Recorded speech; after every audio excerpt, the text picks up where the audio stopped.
एक समय की बात है, एक छोटे से कस्बे में मगन नाम का एक आदमी रहता था। मगन अपने घर में बेटे और पत्नी के साथ रहता था। मगन गरीब था, इसीलिए वो दिन रात अपने परिवार की ज़रूरतें पूरी करने में लगा रहता था। वो हर हाल में बेटे और पत्नी की खुशी चाहता था। मगन एक छोटी सी कंपनी में काम करता था, जहां उसकी आमदनी घर खर्चे जितनी हो जाती थी। लेकिन फिर भी मगन कंपनी वाला काम खत्म करके दूसरी जगह जाया करता था, ताकि कुछ और पैसे कमा सके। काम में व्यस्त होने से वो अपने परिवार को समय नहीं दे पाता था। मगन 24 में से 15 घंटे घर से बाहर काम करने निकाल देता था। रात को देर से आता और सुबह जल्दी चला जाता था। इस तरह कुछ दिन बीतते गए। एक दिन मगन की पत्नी ने उससे कहा कि आप पूरे दिन काम करते हैं और हमें समय नहीं देते। वैसे ही हमारा खर्चा आराम से निकल जाता है, तो आप इतनी मेहनत क्यों करते हैं? हमारे पास जितना है उसी में हमें खुश रहना चाहिए। चलिए आज हम तीनों कहीं घूमने चलते हैं। तब मगन कहता है कि बस कुछ समय मुझे और मेहनत करने दो, फिर आराम ही आराम है। इस तरह मगन मेहनत करने में लगा रहता है। उसका बेटा भी उससे अक्सर कहता रहता था कि पापा, आप मेरे साथ खेलो, बैठो, मुझसे बातें करो, लेकिन मगन हमेशा काम के लिए कहकर भी कभी उसे समय नहीं दे पाता था।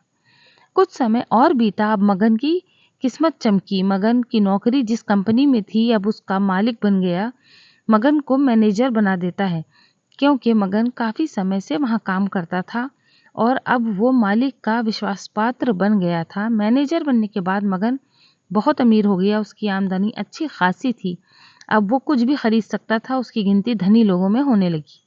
पत्नी और बेटा बस एक बार कोई चीज मांग लेते तो वो तुरंत हाजिर कर देता था। एक दिन बेटा और पत्नी दोनों मगन से बहुत ज्यादा जिद करने लगे कि तीनों समुद्र के किनारे घूमने चलें।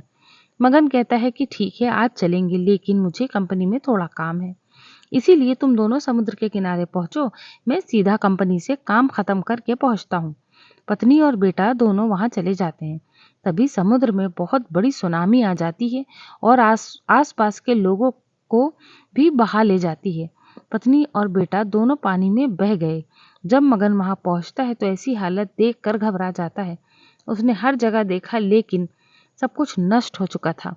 उसे यकीन हो गया था कि उसकी पत्नी और बेटा भी बह गए हैं। वो जोर-जोर से रोने लगता है और अपनी पत्नी की बात को याद करने लगता है कि हमारे पास जितना है वो हमें उतने में खुश रहना चाहिए और अपने परिवार की खुशी के लिए नए पल बनाने चाहिए, ताकि हम हमें उसमें हमेशा अपने दिल को संभाल कर रख सकें।